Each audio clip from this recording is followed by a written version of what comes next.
আপনাদের ফুরফুরা মাঝের পাড়ায় কাজ কিছু হয়েছে? কাজ হয়েছে বলতে গেলে একটা পচা ড্রেন রয়েছে আর কয়েকটা এই রাস্তাটা রয়েছে। তাছাড়া তো আমি এখনো পর্যন্ত কিছু দেখতে পাচ্ছি না আমার চোখে। 13 বছর এই দুটোই কাজ হয়েছে? হ্যাঁ, 13 বছরে এই কটায় একটা আমাদের গাছ লাইট লাগিয়ে দিয়ে গিয়েছে। আর গাছ লাইটটা খারাপ হয়ে গেছিলো প্রায় 6 মাস। অনেক বলেছিলাম যে গাছ লাইটটা ঠিক করে দেওয়ার কথা। বললো এখন তো ঠিক হবে না, জলসাটা আসুক, আসার পরে তোমাদের গাছ লাইট ঠিক হবে। আমরা বলেছিলাম তাহলে পঞ্চায়েত থেকে একটা অর্ডার দেওয়া হোক, তাহলে আমরা গাছ লাইটটা ঠিক করে নিই। বললো না, সেটা তো হয় না। এই পর্যন্তই। এবং দেখতে পাচ্ছি এই রাস্তাটা আমরা বিগত বহুত দিন ধরে বলেছি যে রাস্তাটা আমাদের প্রয়োজন আছে। বর্ষাকাল হলে এমন পজিশন আছে যেমন পাঁকে মাছ ধরা যায়, এখানটা এক ক্ষেত্র করে কাদা হয়ে যায়। আমরা বহুতবার বলেছি রাস্তাটা করে দেবার কথা। এখানে একটা গান্ডু আছে, আমাদের টিএমসির 5টা গান্ডু রয়েছে। আচ্ছা, আমাদের এখানে একজন আছে, নিজেকে খুব বড় মনে করে। তাকে বলেছিলাম যে কি হবে গো রাস্তাগুলো, এই একটা গলি আছে, গলিটা হবার কথা রয়েছে, ওইদিকে একটা গলি রয়েছে, গলিটা হবার কথা রয়েছে। বলেছিলাম যে রাস্তাটা আমাদের করে দাও। বলে হ্যাঁ, আমি প্রধান সাহেবকে বলে দিয়েছি। প্রধান সাহেব বলেছে হয়ে যাবে বলে বলে আজ গত 4 বছর হতে চলছে এই রাস্তাটা। কেন হয়নি? আমরা আইএসএফ করার কারণে। হ্যাঁ, আমরা আইএসএফ করি। যে আমরা আইএসএফ করি বলে আমরা বঞ্চিত হয়ে যাব সেটা তো ব্যাপার নয়। তুমি পঞ্চায়েত পেয়েছো, তুমি একটা ক্ষমতায় আছো, তোমার কর্তব্য হচ্ছে তোমার গ্রামকে দেখা। আমরা আজ আইএসএফ করছি, কাল আমরা পাল্টে যেতেও পারি ভালো কাজের জন্য। কিন্তু ভালো কাজ হয়নি তো মানুষ পাল্টাবে কি করে? এইখানে যদি কেউ জানতে পারে আইএসএফ করে, তাকে চোখ রাঙানো হয়। এখানে কি হচ্ছে যে প্রধান রয়েছে, সে তার ক্ষমতাটাকে মিসইউজ করছে।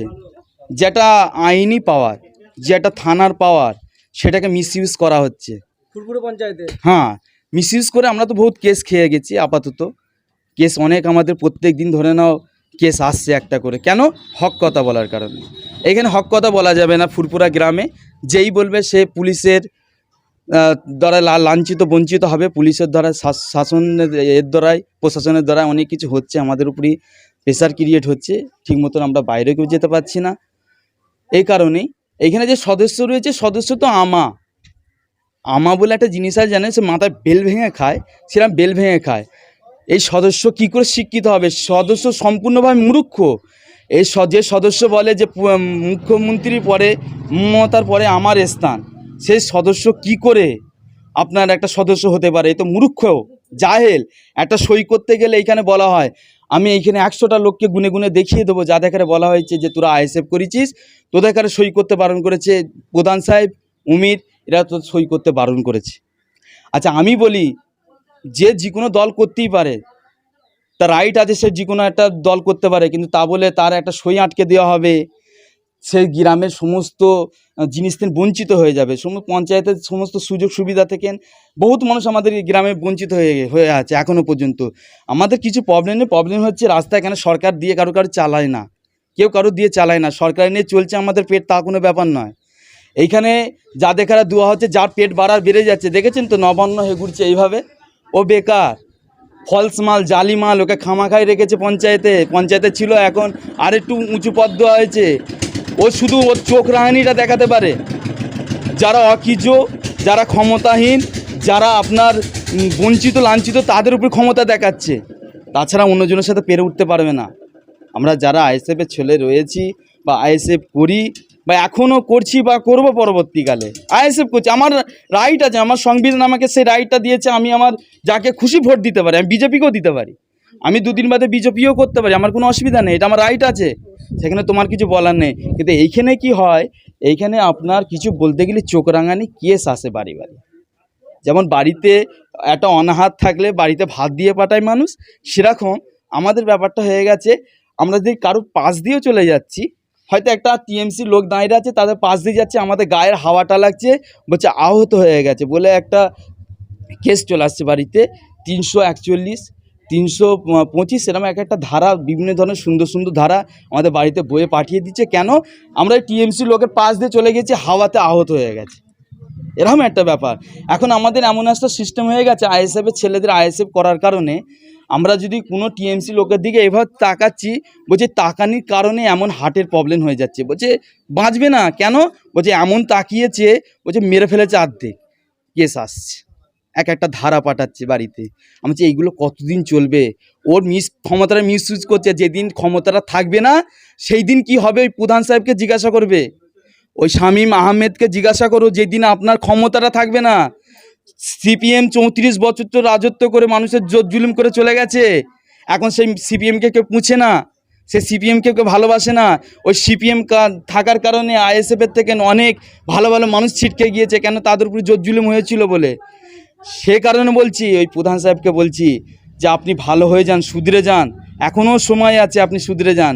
আপনি যদি এইভাবে আপনার ক্ষমতাটাকে মিসইউজ করতে থাকেন, পরবর্তীকালে আপনার যদি ক্ষমতা না থাকে আপনাকে জামা প্যান্ট ছিঁড়ে এই ফুরপুরায় ঘুরতে হবে। আমার মনে হয় শামীম আহমেদকে যখন ক্ষমতা থাকবে না, আমি নয়, এই ফুরপুরার মানুষও জামা প্যান্ট ছিঁড়ে এই পুরো ফুরপুরায় দৌড় কাটাবে, এটা দেখে নেবেন। আর এইসব রাস্তাঘাট হয়েছে ঠিক আছে, এইগুলো হয়নি, এইখানে একটা রাস্তা হয়নি, যেটা হবার হয়েছে পায়খানা পর্যন্ত রাস্তা চলে গিয়েছে, লোক বাথরুম ফ্রি পা দেবে ঢালাই রাস্তায়। কেন এইখানটা আমরা বিজেপি আর আইএসএফ এইটাই মনে করছে। প্রধান সাহেব যদি ওইটাই মনে করতো তাহলে পঞ্চায়েতে ভোটে জিতলো কি করে? তাহলে অবশ্যই তাহলে আইএসএফ জিতেছে।